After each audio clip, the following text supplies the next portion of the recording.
Welcome to Your Worthy Career, a podcast with me, Melissa Lawrence. I'm a career and life coach with all the corporate cred in talent development and organizational psychology, and I help women like you get extraordinary results by being more you, not less. I won't just help you have a career experience worthy of you, but I will help you build your self-worth to shift what you think is possible and take the action that will create the career you've always wanted.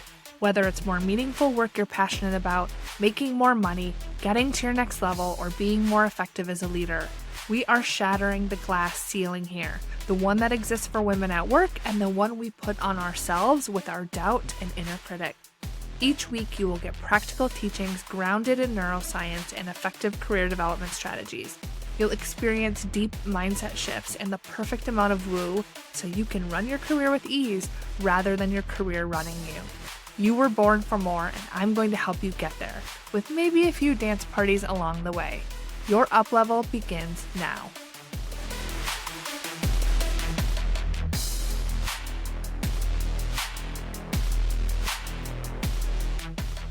Hello and welcome to this week's episode. This week we are doing something a little different. Over the last few weeks, I have been having more conversations with clients about what it was like to start my business. Some of my clients start their own businesses after they go through my career discovery process, or they may go into consulting. But sometimes this topic and my experience in it is relevant because I know what it's like to venture into something brand new, or to be in a place where you're doing something that maybe you never thought you could or that you would, or to want something more and to build a skill and be worried that if you take that step that you're going to fail. I know what that's like. And in July, I sat down with Matt Wilson, who is the founder of Hustle Productions. He invited me on his podcast to share my journey from working in pharma to starting my own business. And spoiler alert, but Matt and I met working at AstraZeneca. You'll hear more about that in the episode. Now, given the conversations I've been having with clients lately, and some of you reaching out, sharing that you really love hearing more about my story, I decided to share our conversation with you. I share what prompted me to start my business, my advice if you're looking to do the same, as well as the development and skills that you will build if you do so. I also talk about who I work with and some of the biggest challenges that we tackle together. Now, I can't wait for you to give it a listen. So without further ado, here I am pulling back the curtain in my conversation with Matt Wilson of Hustle Productions. Hey everyone, welcome back to our second episode of Hustle Productions. What's Your Hustle podcast? This is episode 2. We are here with Melissa. How are you doing? Hey, I'm good. How are you? Good. Tell me a little bit about your business, right? We've talked a little bit back and forth, but kind of give me a rundown of what you do and your business. Sure. So I'm a career and leadership coach for women that work in pharma and biotech. And what I help them do is, when you're in your career and you work really hard to get where you are, and then you're like, oh, this is it. This isn't really what I thought my life was going to be like. I'm not really making the impact that I want to. I'm not really energized by my work. I help them figure out kind of what that next step is, whether it's a promotion or moving into a new role or even starting their own business. I just help them figure out what is that meaningful work path going to be for them. And then the other piece is helping them be a standout leader that's confident and the leader that people want to work for, because I think there's really a gap when it comes to providing the skills and tools that managers need that are really tactical and practical and allow them to really be themselves and not just like a cookie cutter version of what they see around the leadership table. So I help them figure out what type of leader they want to be so that they are really effective in their role and then also can advance their career. How did you get into something like this? Yeah, so I've been in some form of developing other people for pretty much my whole life. But my career in the industry was really around talent development and training and learning. And so I started coaching when I worked in industry. And so I would do that as a collaboration with our HR group. And then the more that I did that, the more that I found that it wasn't really authentic to me, because there's always a bias when it comes to coaching internally versus when you're working directly with a person and their interests without having HR or their manager know or having any sort of conflict. And so when I was coaching with my last company, I found it to be difficult because not everyone wants to work at that company. Not everyone wants to stay in the role that they're in. But that was the lens that I had to support people through. It also was just a small percentage of the time that I was able to spend in my role because I was responsible for so much around talent development. So I just think I was naturally a coach that started doing this in my 20 or so years in learning and talent development. And then the more I started making it part of my formal role within the company that I worked for, the more it became apparent that I would be more true to myself and be able to help people the way I wanted to if I did it outside of a company. Sure. And, that's something where, did you stumble into it through your career at this company, or was it something that you've always wanted to do? You saw the opportunity with this company to maybe take on a role that would give you that opportunity? Yeah, so I would say coaching, like formal coaching, wasn't something that was really on my radar. Well, how it came to be was I had a lot of opinions about the way that things could be different in the workplace and the way that change management could be handled and the way that employees could be engaged and things that we could do to help employees feel comfortable and safe and engaged and see a future with the company. And as I was kind of having all of my opinions and talking to my manager one day in a one-on-one, he had said, have you ever thought of really pivoting from learning and development into more organizational development and making that a career? And I was like, no, I hadn't really thought about that. And so that kind of put me on the path to, I started looking into that. And then I went to grad school. And so I got a master's in organizational psychology. And through that graduate program, I was introduced to formal coaching outside of how I had been introduced to it in the past. And that led me on a path to then getting a certification in coaching and then taking clients kind of on the side Sure. and integrating that into my role where I worked and ultimately leading me then to wanting to do it full time. So that's exciting. So you kind of touched on that your supervisor at the time of this, I don't want to say discovery, but this kind of push forward, they kind of encourage you, which you don't usually see in a larger company. They usually try to keep people, Yeah. and it might have been the idea was, maybe they wanted you to kind of still work that internal route, see what you can do with the employees at the company you're with. But that's exciting where you kind of like had this aha moment, but it was kind of brought on by a conversation with somebody in your corporate position. Yeah. And it was more of a, I would say, I don't know how supportive it was as opposed to you're complaining a lot about what the leadership is doing. And so maybe you should make a pivot and do this more professionally because you have a lot of ideas and you could do it if you kind of pivoted more into the HR talent space. Yeah. And so that really, like I said, got me thinking about it. And I was lucky enough that in that corporate role, they did really support me in kind of using them while I was in grad school. So when I was in grad school, there were a lot of projects I had to do around talent development and coaching managers, and they allowed me to use those projects with our company as opposed to finding another company or a nonprofit to do that work with. Okay. And so through that, I was able to demonstrate the value of that work, which allowed me then to be able to change my role for a couple of years before I left to focus on that organizational psychology and coaching piece. Yeah, that's exciting because it's one of those where you kind of were finding yourself while also kind of working at this position and being able to almost give like a trial run, right? See how you can really take what you learned in grad school and put it into the real world, right? And then see, okay, this is actually something I enjoy. When you did that, or like that kind of transition of, was it something that kind of caught on pretty quick where you're like, oh yeah, this is me. This is 100% what I want to do. And then it kind of drove you a little bit further into it, or was it kind of rocky at the beginning? That's a good question. I would say organizational psychology is something I'm really passionate about. And so the work I was able to do with the company that I was working with was really beneficial for me in finding that coaching was the ultimate path I wanted to take. But I have this, the way that I look at my career is I never felt like I really figured out what that ideal role was for me. So every decision that I made throughout my career was just me following some passion that I had to try to figure out what is that path. So even when I was in these, successful roles, I always knew that that wasn't the end game, that there was something more for me. I just didn't know what it was. Sure. And so following that passion and making those pivots allowed me to find what that was. Yeah. And I don't know if you know this, and I don't think we've ever talked about it, but your path of working, at that 9 to 5 and finding what you want to do and your passion, it's kind of sparked a little bit in myself. I know we've kind of gone back and forth when we were working together, and it was one of those where, like I was saying before, like you kind of just disappeared, but asking around, it was a good, disappear, right? You were kind of following what you wanted to do. And that was something that I kind of grew off as well, because where I am now is not where I want to be, right? That same thing, right? It's a position that quote unquote pays the bills. It's a great company. It's a great business. They do a lot of great things. That's not kind of where I want to be. This kind of setting of creating and filming. And I talk about it all the time with many people. And I even think I had a conversation in the last episode I had, where it was, you kind of had that like spark of, okay, this is what I want. This happened to me in, I think, 2015 or 2016. And I was like, yeah, this is, how do I get more of this? And I took an unconventional, YouTube university, learning all my tips and things.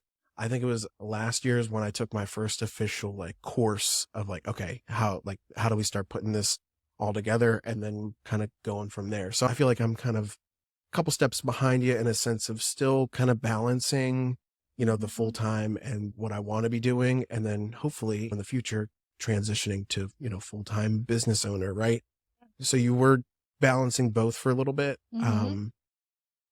Walk me through that decision of, okay, I think it's time to kind of spread your wings and get out into the full-time business. Okay. So first, I didn't know that. So I think it's exciting. Yeah. So it's always fun to see the impact that you have that you don't even know. And I know that you're doing that for people around you also. So that's really cool. I remember when I met you and you volunteered to take photos for our Network of Women event, and you had your business card and you're like, hey, I'm doing this. And I thought that was so inspiring, because you're finding ways to integrate that where you are, as opposed to really segregating it. So I thought that was fantastic. I'm glad you asked this question, because I was going to ask you if you have that decision point of when you're going to take that leap. So for me, I had established my LLC the year before that I left. I had started preparing financially to take the leave. It's always smart to go full time. I had the support at home from my wife. So I had kind of put all of the things in place to be able to make that jump.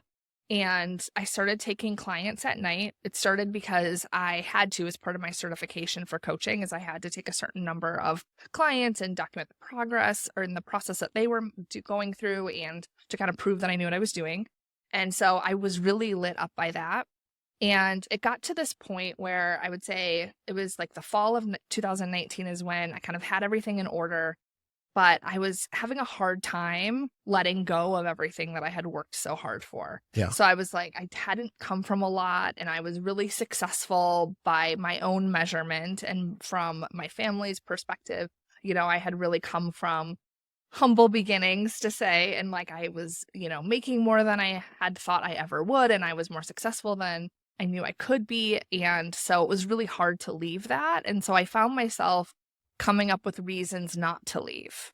So for example, we had a bonus period where every year we would get a bonus. And so I was like, okay, I'll leave after in like the bonus period of 2021, to give me lots of luxurious time. Yeah. To help prepare. And my daughter, who's 13 now, so she was about 9 or 10 then, she had written a letter to Santa that year of 2019 saying that she hoped that Santa could help me leave my job, that I was happy. She's like, she's really a life coach and she loves it, and hopefully she can do this all the time, and can you help her have her business? And that really melted my heart and showed me how even if you don't complain about your job, like your kids really can take notice about like what's really making you happy and what's not.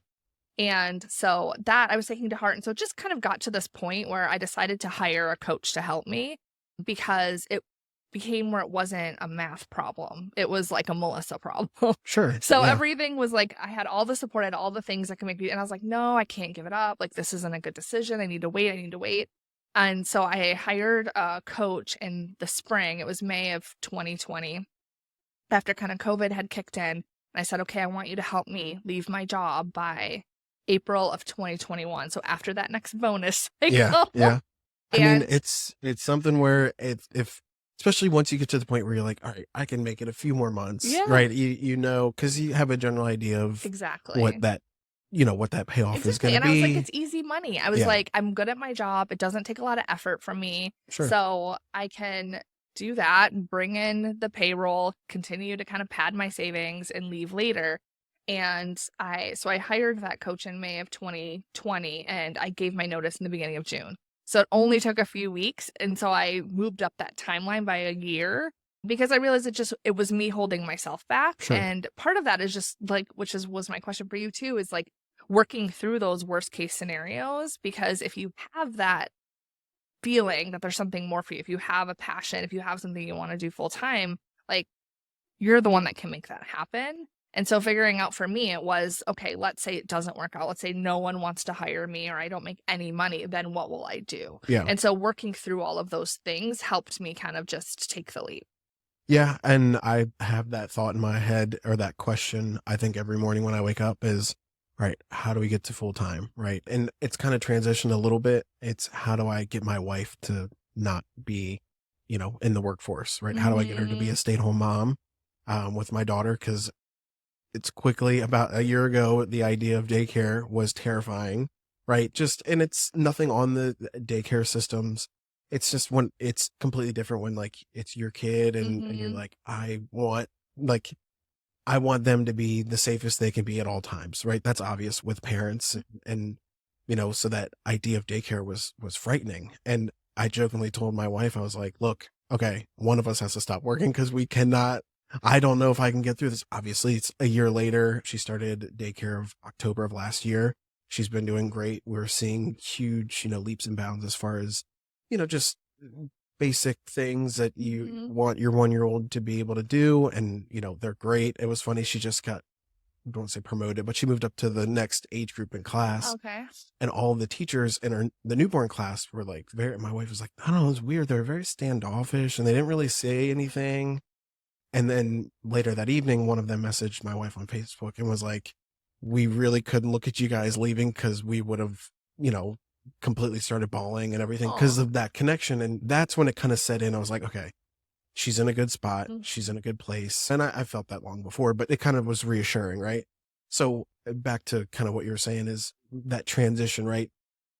I don't know if I want to be full-time or still kind of do the balancing act and kind of let my wife stay at home, or something where I'm like, okay, look, let me see if I can do it full-time. I mean, in the perfect world, I'd be able to do both, right? But it's kind of seeing what would be better for our family, especially, if we're talking about kids and more kids in the future. Daycare is expensive.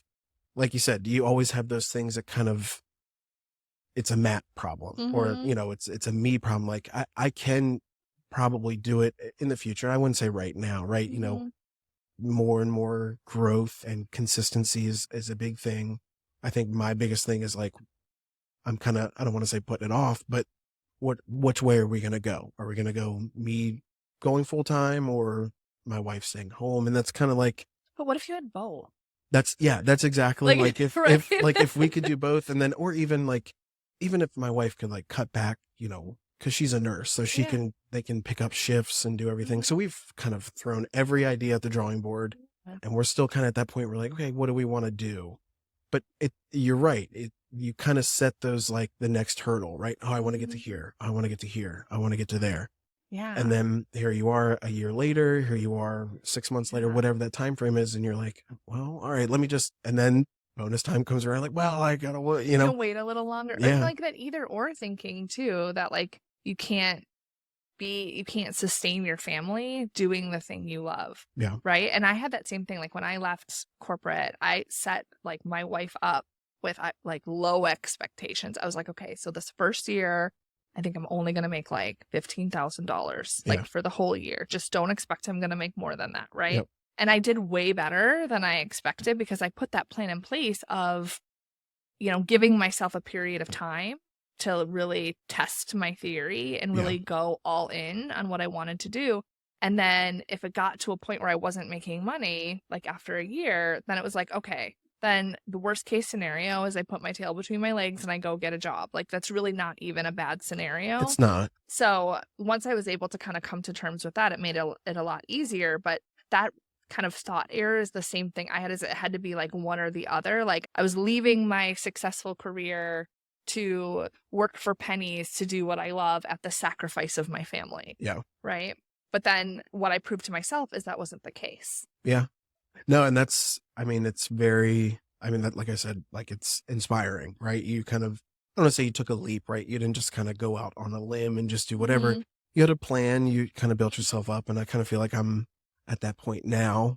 I think you touched on a big point is that support system around you, right? Making sure that you're all on the same page. I guarantee my wife is probably going to watch this, and it's shout out to her because I'm doing a lot of, the filming and the editing and the business side, but I wouldn't be able to do any of that if she wasn't doing everything else. And I'm not saying Yeah. I'm completely checked out as a dad, right? But it's one of those where you kind of have to have that support, right? Even Mhm. with close friends, with family, but more importantly, your team, right? You want to make sure that they're on board because you already have enough kind of pushing you in the wrong direction, right? With just life in general, and having that support is huge. And I think you just had an episode of your podcast where you had your wife you guys switched roles. Oh, yeah. Yeah. So She took it over. Yeah. that's all and that, Yeah. that type of thing is awesome. Right. And then it Mhm. shows and it's exciting and it kind of, you build off of each other. Right. And Mhm. especially with my wife, she's very supportive. Like, hey, what are you going to do today? What's going on? And she understands,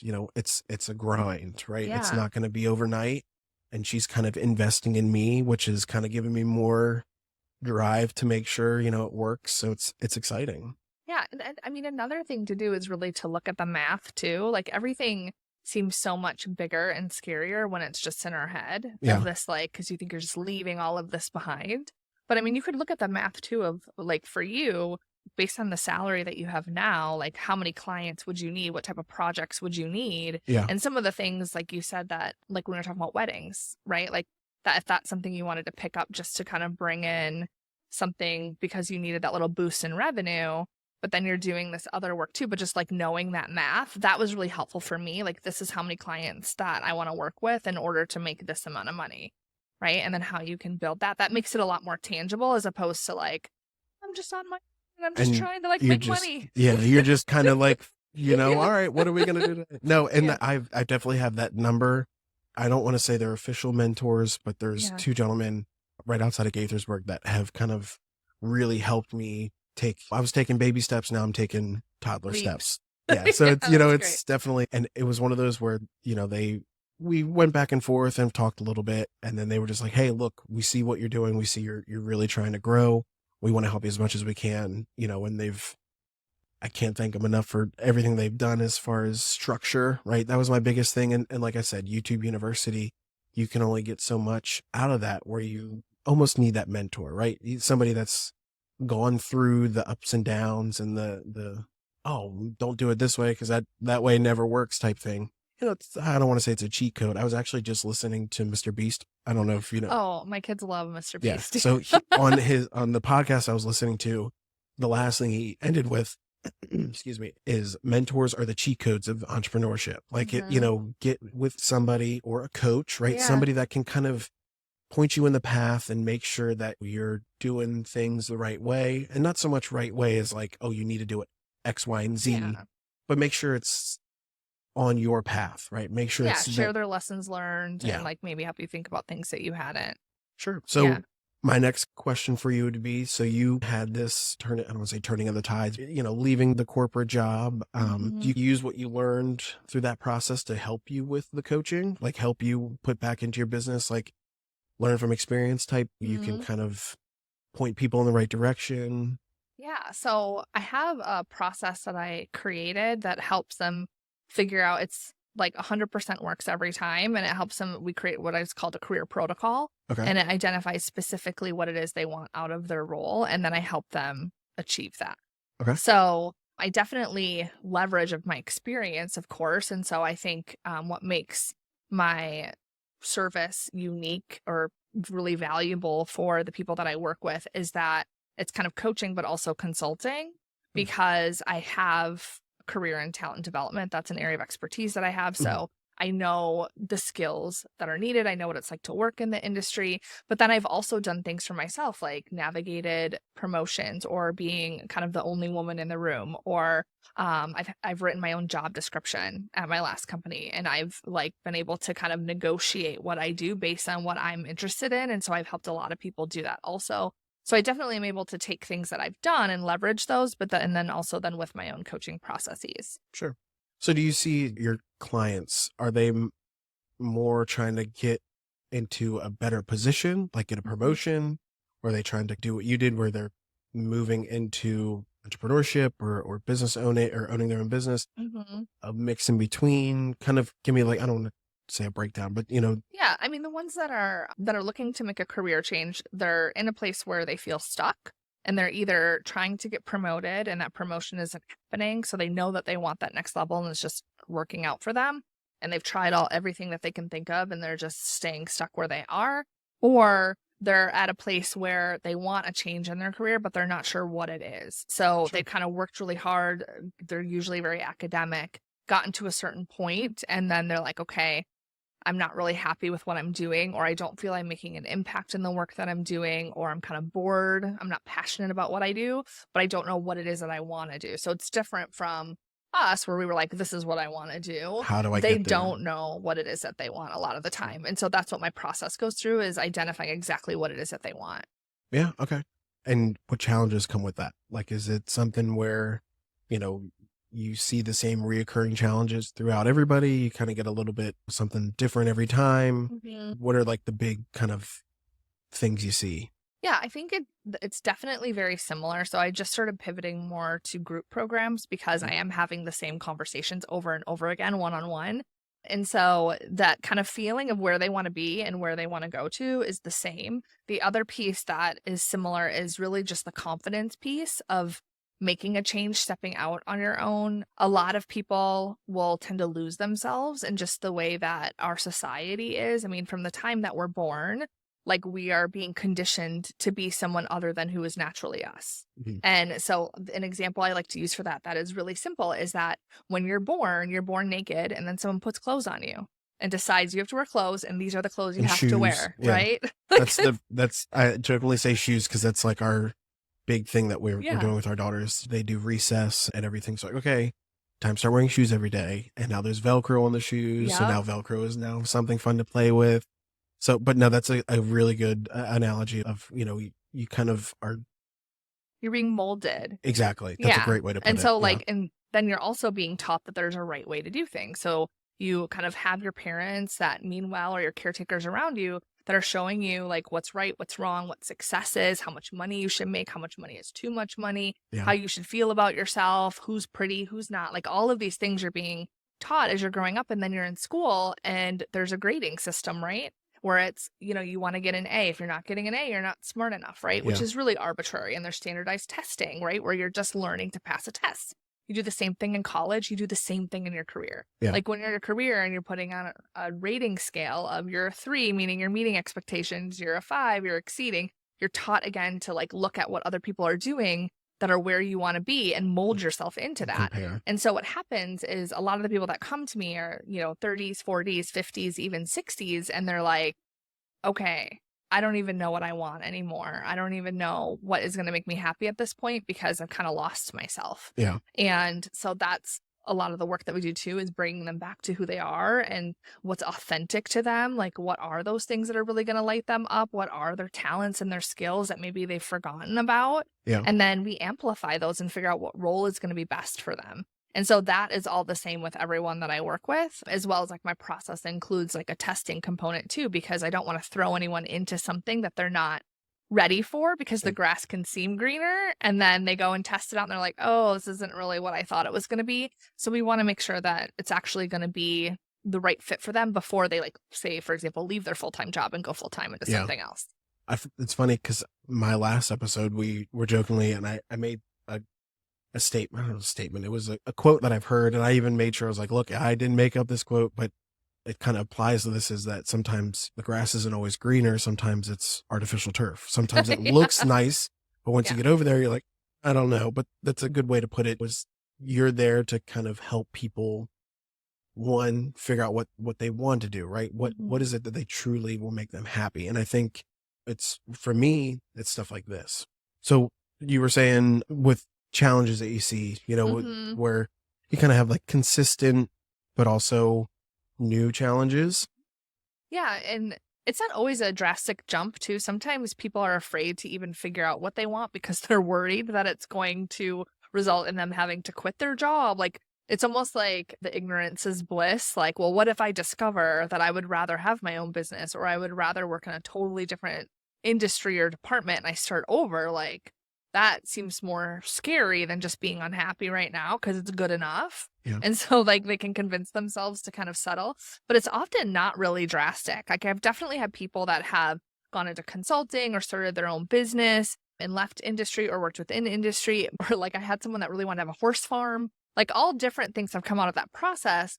But a lot of times, like I would say 95% of the time, it's really just tweaking what you're already doing. Like you've kind of lost your drive, but there are things that you can do to even change the role that you're in, or maybe move into another department and get some experience somewhere else. Or sometimes it's even just finding hobbies and things that you love that you just lost track of and just integrating them into your life because you've kind of gotten into a routine of just going to work and it's just good enough and you're not energized and you're taking care of kids and you're doing all these things and you're just not having anything for you. And it's just figuring out what is that thing for you. And then sometimes it's a big change and sometimes it's not. But the outcome for everyone is that you know exactly what you want. You're more confident in who you are and like the value that you want to bring to yourself and to others. Yeah. You're working less. And most times, if you're moving into a promotion or another role, you're definitely making more money. Yeah. No, and I can build off that because I think the last time we were working together, I was in one department. Since then, I've switched, which kind of catapulted me into being able to do more of my business, going from working 9 to 5 or 7 to 4, whatever it was at the time, to now switching shifts and working a little bit of not the daily schedule you hear everybody work, open that door of getting the best of both worlds, right? Getting the opportunity to still hold on to that full-time job, go in and punch the clock, do the normal thing, but then also have the opportunity outside of that to then really get a trial run, really see like, okay, is this something that I can do? Is it something that I want to do? Right. A lot of times you see sometimes people kind of, you might have seen it more than others, is jump into something and then they're quickly like, nope, I changed my mind. Or the opposite where they're like, I'm so glad I did this. And I actually was talking to my wife about a month ago and I said that initial change from department, right? That was a very challenging decision for myself because I enjoyed who I was working with. The job wasn't hard. I would find that I didn't have enough hours in the day, right? And a lot of people probably come across that. But it was one of those where it was a very difficult decision of like kind of leaving and going to a completely different department, doing a completely different line of work and really like, okay, what is that going to do? Like like one of my closest friends I worked with every day, right? We would hang out outside of work, the whole thing. And then about a month ago, I told my wife, I was like, I'm so happy I made that decision because it has really gotten me the opportunity to really do what I enjoy while also having that safety net of the full-time job, and seeing like, can I do this? Is it something that I want to do? And kind of like what I was saying, you get that trial run. And I think that decision was one of the better decisions that I've made. And obviously everything happens for a reason. I think that was one of those reasons like, okay, here's the opportunity, right? It was one conversation that kind of sparked this idea. I ran with it. And now here I am. I'm like, okay, now I actually get the opportunity to try to do what I want to do. Yeah.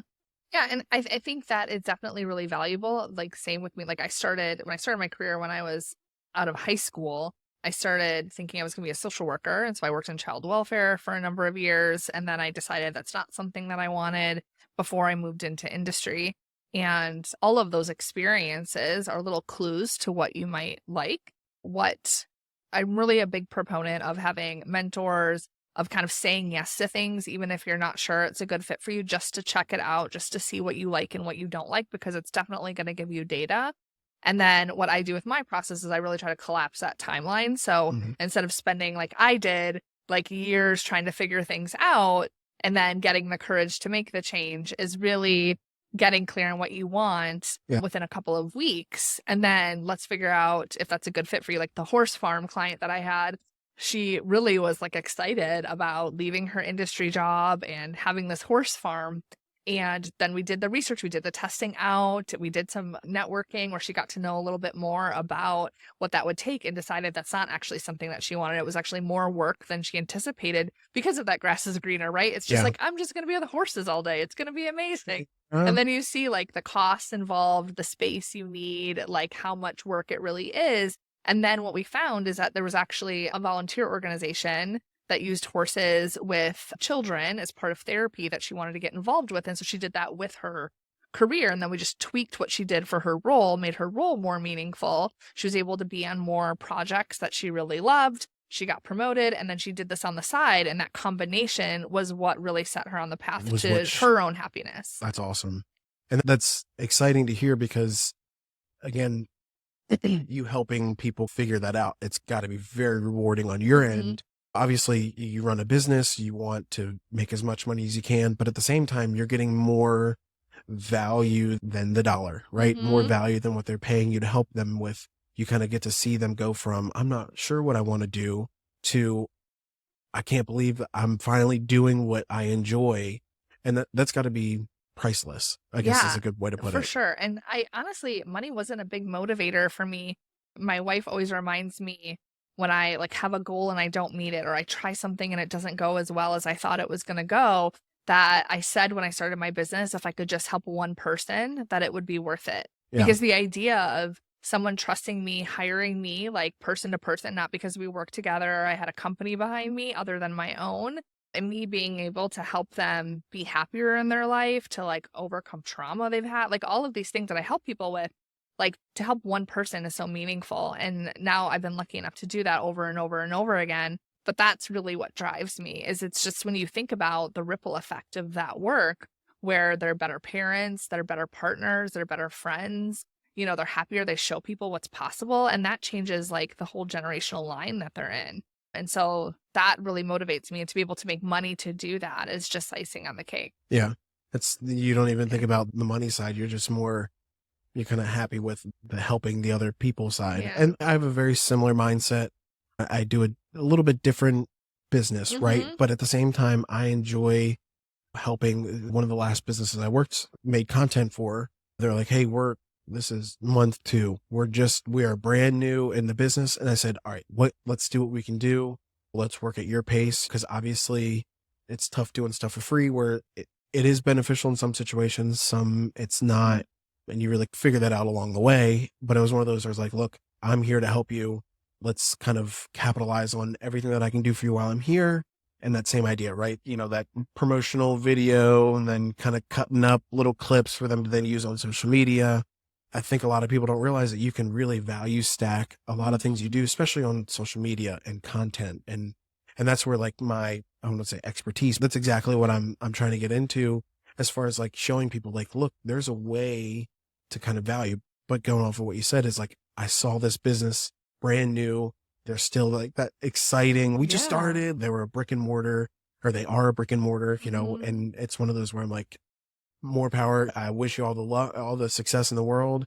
And my biggest thing is I always follow and stay up to speed with all the businesses I work with, because I want to see them grow. And if it's not through me, and I tell them all the time, for example, if we start talking about content, look, I'm going to pitch you my idea. I'm going to tell you what I can help you with, or how we can, all the different things we can do. If you want to go forward with it, I'm all for it, right? Let's get started. If you're like, look, it's not my budget, or I don't think it's something that we want to do, that's fine too. I still want to see you succeed.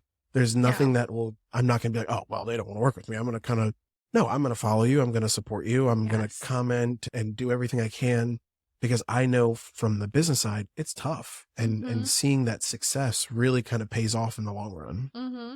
Yeah, and you do such great things like elevating small businesses, whether it's like having people on your podcast here, or even finding places to film that's giving people more exposure. I Yeah. think that's great. And I'm similar in the way that I approach my business. Is I don't slide into people's DMs or anything like that. I kind of share what I know. I share like value to try to help people. They reach out to me. We have a consultation call usually, and then I share with them my process, how I can help them.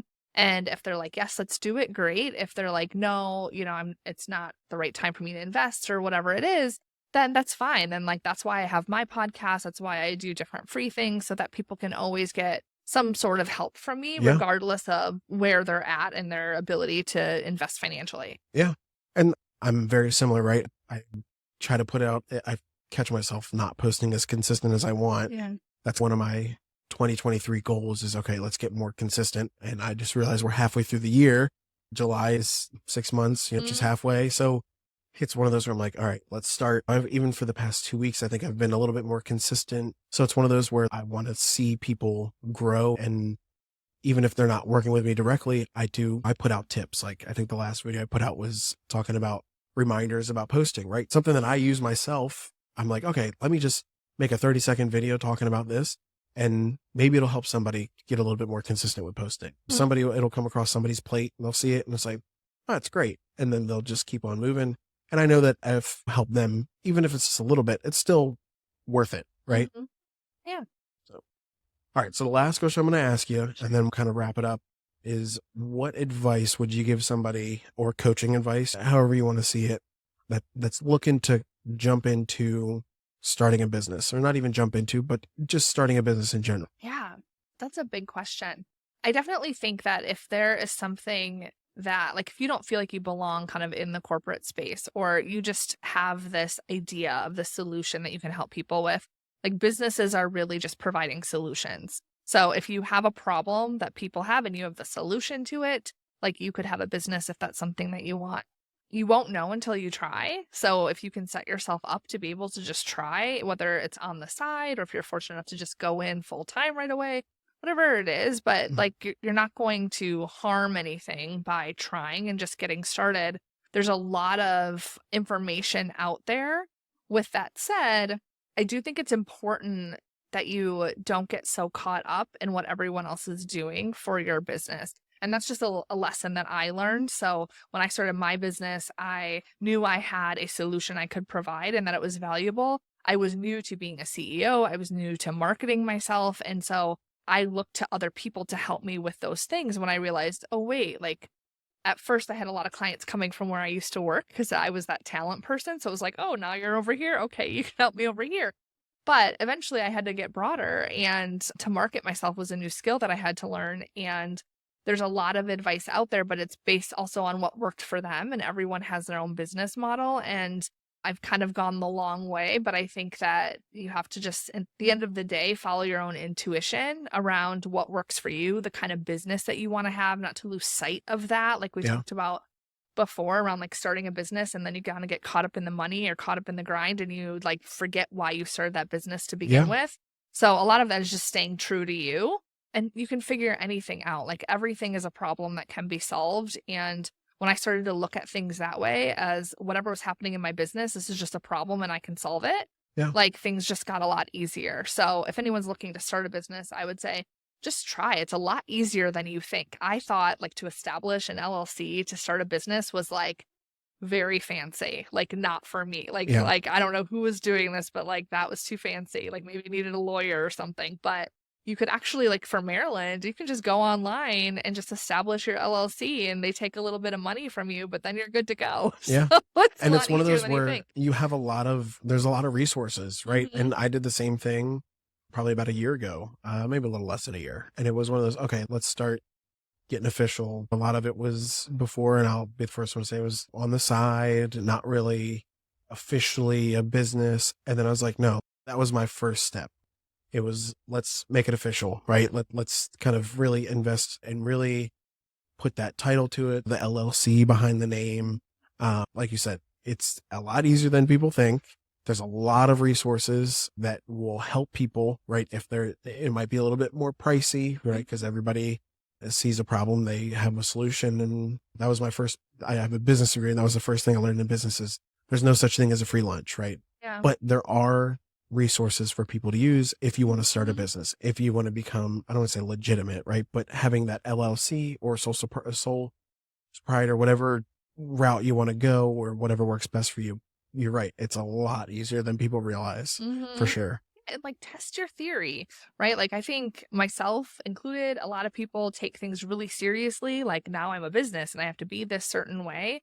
And all you have to do is meet people, network with them, tell them what you do, and like offer to help them. Yeah. And that's really all that it is. It's just building relationships and offering to help people when they're interested in what you have to offer. Yeah. And you can build a very successful business that way. It doesn't have to take more than that. You don't have to do paid ads and you don't have to do all these like, other things. You can just go out and talk to people. Yeah. And I think sometimes people will get, I don't want to say bogged down, but they'll think they have to do all of these crazy different things. And I've ventured into some of them, paid ads and the whole thing. It's one of those where I feel like the really biggest thing to get people that are genuine about wanting to work with your business is that networking, right? Mm-hmm. Reaching out, whether it be you have a connection with somebody and they're looking and they're throwing your name in front of them, or you're getting out. I mean, there's a couple of times where I've just walked into businesses. I'm like, hey, do you guys want a promotional video? Hey, do you guys want to do any type of content making? I'm here. I mean, last week I went up to a car dealership and I was like, hey, let me just shoot a 30-second video of your hottest car on the lot, right? Something. And you guys can use it for free. I'm building a portfolio. Yeah. But two, if they like it, they like what they see, then we kind of open that door. When you can't be, I don't say you can't be afraid, but it's definitely one of those where you really, that networking is huge with getting in contact, going to your chambers of commerce meeting and really kind of putting yourself out there. And it's tough. I almost want to say it's like the dating game of going and kind of making those connections. But the more you do it, the easier it's going to be. Mm-hmm. Right. And that was my biggest thing. And I jokingly have a story that I tell people is that the very first time I went to try to talk to a business, I sat in my car for maybe 20 minutes and I was like talking myself up and kind of going back and forth. And then I finally was like, okay, that's it. I'm going up there.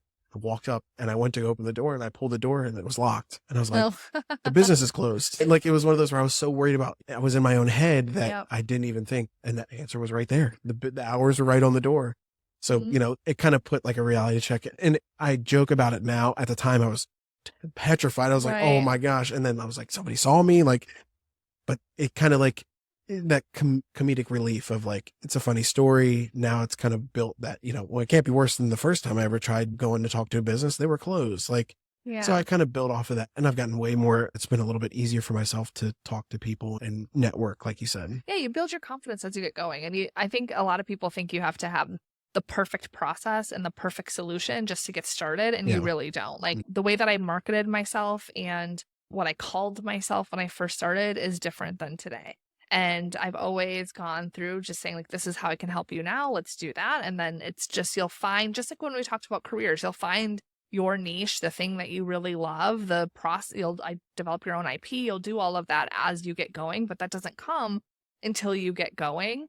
And it is a big test, I think, of your confidence. You build a lot of confidence. It's putting yourself out there. It's vulnerable to start a business because similarly, you don't have a company vouching for you. You don't have, you are the company. So you have to go do that yourself, as opposed to, that was something I didn't anticipate when I worked with my last company, is I had this talent and development role. And so people were just sent to me. I didn't have to market myself. That was my job. Where when I came on my own, I was like, oh, I actually have to tell people who I am and I have to vouch for myself. I have to build credibility on my own. Yeah. I don't have that company behind me that's saying, oh, we picked her to do this, so she's good enough. I had to do that myself. She got the role, right? Yeah, and that's She's vulnerable qualified to go and say, hi, I can help you. Oh, who are you? Okay, well, now you have to show. And the free value, doing that is such a great idea. And the worst that's going to happen when you put yourself out there is you're going to feel bad. Yeah. And people are going to say, no, thank you. Yeah. And they're going to be like, oh, you'll be embarrassed. And then you move on to the next one. And the more that happens, the less you'll feel bad for as long. It'll just get shorter and shorter and shorter. And on the plus side, when you do get somebody that goes, yeah, absolutely. Yeah. It makes it that much more rewarding, right? When you get no, yes, you're kind of like, okay, I work for this a little bit more. I also see it as I want to put more value in what I'm doing for that. Yes, because I know there's a whole slew of no's that are probably going to follow it or, may or may not, you never know. But I kind of see it as like, man, okay, now I got my opportunity. Now I really want to make the best of it. So I'm really going to put a lot of work into it. And I think that's kind of like that idea of you sometimes have to go through a little bit to get that value. And, because if one, if it was easy, everybody would do it. I think that's like the number one thing people say about starting a business. And two, you have to earn your keep, right? You kind of have to get through those hard conversations to finally get in front of somebody that's like, yeah, let's go. And then you just build off of it, and brick by brick, and you just slowly develop your skills. And it might not be your best work, but as long as your intentions are there, you're really trying to help them and yourself, and you really want to see it be successful, it's very hard for it to not be successful. You put in what you want to get out of it almost. Yeah. And I think it's helpful if you don't get attached to a yes. If you're just kind of going and saying like, I have this, you'll start to see yourself as equal to all of the people you've maybe put on a pedestal in your life of like, oh, we're all just people. We're all just humans. Yeah. And like when you put yourself out there in that way, then you're like, oh, I could do this too. And some people like to make that switch of like, instead of going and saying, I'm going to try to get this client, for example, we'll say I'm going and I'm collecting no's. I'm going up and I'm talking to people and I'm just going to collect as many no's as I can, because those no's, like you're going to have more no's than yeses maybe, but like that's okay because that's just part of the business. And they might be a no for just right now. Like I've had people that are like, no, not right now. And then they come back to me 6 months, a year later, and they're like, okay, now I'm ready. Let's do it. And then you're like, okay. Yeah. And the other part of it is you can get value from no's where, you go through I don't want to say sales pitch, but you go through your offer and you talk to people about what it is you can do for them. And maybe you stumble through it, right? Maybe you learn, okay, maybe I shouldn't start with this, because they're quickly not interested. Maybe I kind of tweak how I word it, right? Or just, how can I go into it differently, right? If you're always learning from the interactions, then you can't really call it a failure. It's the ones where you go like, oh, well, they said no, I'm going to go sit and watch TV for the rest of the afternoon and not really do anything. And if that's your way of coping, that's fine. But make sure you're getting off the sofa and you're getting right back out there. And tomorrow you're hitting 2 more businesses and seeing what you can do, or 2 more potential clients and see what you can do. And I agree. I think it's a grind for sure. Yeah. So, all right. Well, I don't want to take too much more of your time. I really appreciate you coming out and sitting down and talking. Melissa's stuff is going to be linked in the description. I'm going to put all your social medias. We'll kind of, touch base and make sure I put everything you need in there. I definitely want to get you it was a great conversation. I want as many people to see it as possible. Like I said, stuff will be linked. Again, I'm very appreciative of you taking some time on right before the 4th of July to sit down and talk, and the sun's coming out. So we kind of perfect timing, right? Yeah. Thanks so much for having me. Yeah, absolutely. Thank you. Hey there. If you're ready to be in a role you love, I want to invite you to join Beyond the Ceiling, where you're going to stop feeling stuck, know your best career move, get in a role you love where you can have the impact you want to while feeling more confident and earning more with my proven process. Head over to yourworthycareer.com/beyond to get all of the details.